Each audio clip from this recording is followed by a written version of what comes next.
Hello friends. इस video में हम देखने वाले हैं आईआर स्पेक्ट्रोस्कोपी के बारे में। इसके प्रिंसिपल्स, इंस्ट्रूमेंटेशंस और एप्लीकेशंस के बारे में देखेंगे। तो आइए फ्रेंड्स, वीडियो को शुरू करते हैं।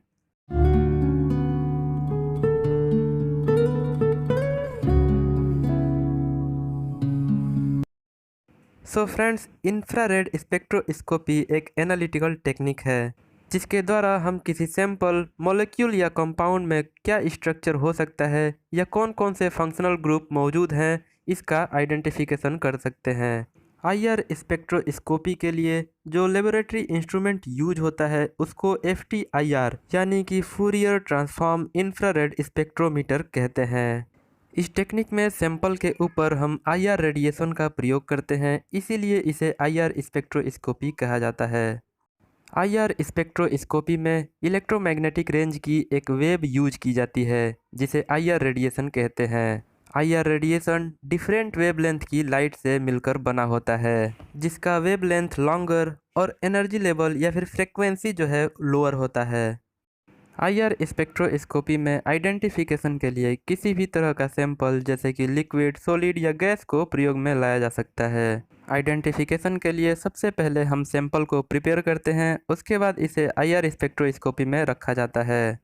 आईआर स्पेक्ट्रोफोटोमीटर में एक लाइट सोर्स होता है जहां से आईआर रेडिएशन निकलता है जो डिफरेंट वेवलेंथ की लाइट होती है और लाइट फोटोन के पैकेट के फॉर्म में ट्रेवल करते हैं।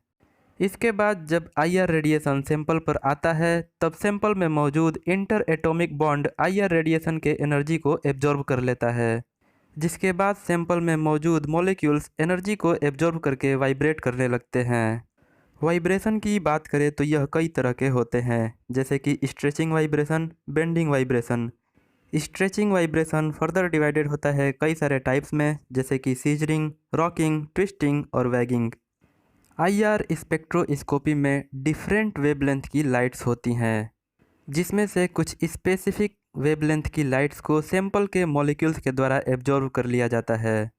जो भी वेवलेंथ का लाइट सैंपल में एब्जॉर्ब नहीं होता है वो लाइट सैंपल से ट्रांसमिट होकर दूसरी ओर चले जाते हैं जहाँ पे एक डिटेक्टर होता है जो ट्रांसमिटेड लाइट को डिटेक्ट करता है और फिर उसी के बेसिस पे एक ग्राफ फॉर्म होता है जिसे स्पेक्ट्रम कहते हैं। सैंपल में मौजूद मॉलिक्यूल्स एटम्स के बने होते हैं जो बॉन्ड के द्वारा जुड़े हुए होते हैं।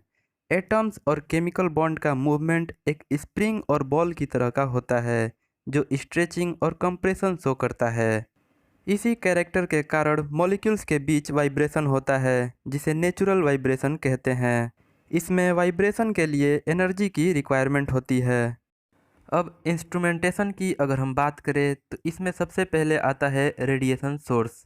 आईआर रेडिएशन के इमिशन के लिए कॉमनली 1500 से 2000 केल्विन टेम्परेचर रिक्वायर्ड होता है जिसके लिए कई तरह के लाइट सोर्स जैसे कि Nernst glower, Glauber source, incandescent wire source, mercury arc lamp, tungsten filament lamp या फिर कार्बन डाइऑक्साइड लेजर सोर्स को रेडिएशन सोर्स के रूप में प्रयोग किया जाता है। नर्स्ट ग्लोअर सिलेंडर का बना होता है जिसमें रेयर अर्थ ऑक्साइड जैसे कि जिरकोनियम या फिर थोरियम भरा होता है और इस सिलेंडर के बाहरी भाग पे प्लेटिनम वायर लगा होता है जिसके थ्रू करंट पास होता है। इस सोर्स में लार्ज अमाउंट ऑफ करंट को फ्लो कराने पर सोर्स डिस्ट्रॉय हो जाता है। ग्लोबर सोर्स भी नर्स्ट ग्लोअर जैसा ही सिलेंडर होता है जिसमें सिलिकॉन कार्बाइड का यूज होता है।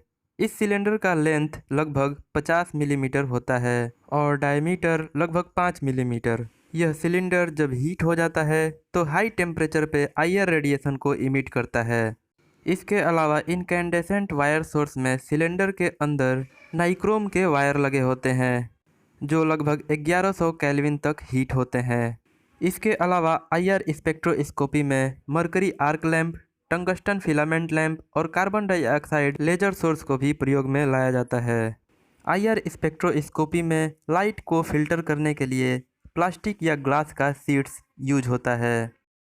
आईआर स्पेक्ट्रोस्कोपी के मोनोक्रोमेटर में प्रिज्म लगे होते हैं जो स्पेक्ट्रम के डिस्पर्सन के लिए रिस्पॉन्सिबल होते हैं और यह प्रिज्म कई तरह के मेटल हैलाइड सॉल्ट से मिलकर बना होता है जैसे कि सोडियम क्लोराइड। मोनोक्रोमेटर में लाइट प्रिज्म से डिस्पर्स होने के बाद एक separate broad spectrum IR radiation में चेंज हो जाता है, जो कंटिन्यूअस एक specific frequency of infrared light होता है। यह लाइट स्लिट्स की मदद से 2 डिफरेंट वे में डिवाइड हो जाता है। उसके बाद इसमें से एक लाइट सैंपल सेल और दूसरा लाइट रेफरेंस सेल से होकर के गुजरता है। आईआर स्पेक्ट्रोस्कोपी में ग्लास और क्वार्ट्ज का बना हुआ क्यूवेट नहीं यूज किया जाता है, क्योंकि यह आईआर रेडिएशन को एब्जॉर्ब कर लेते हैं।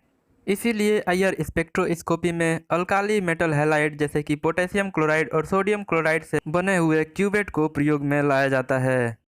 अब डिटेक्टर्स की अगर हम बात करें तो डिटेक्टर्स वह डिवाइस होते हैं जो रेडिएंट एनर्जी को इलेक्ट्रिकल सिग्नल में कन्वर्ट करते हैं। यह डिटेक्टर सैंपल और रेफरेंस सेल के बीच के रेशियो को डिटरमाइन करके एक डाटा ग्राफ के रूप में सिस्टम को देते हैं।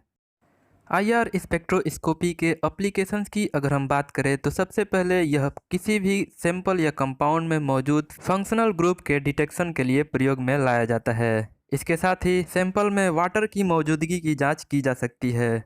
इसके साथ ही ज्योमेट्रिकल आइसोमर्स और इम्प्योरिटी के डिटेक्शन के लिए भी इसको प्रयोग में लाया जाता है। वीडियो कैसा लगा कमेंट करके ज़रूर बताएं। अच्छा लगा तो वीडियो को लाइक करें और चैनल को सब्सक्राइब करें, साथ ही दोस्तों के साथ शेयर करें।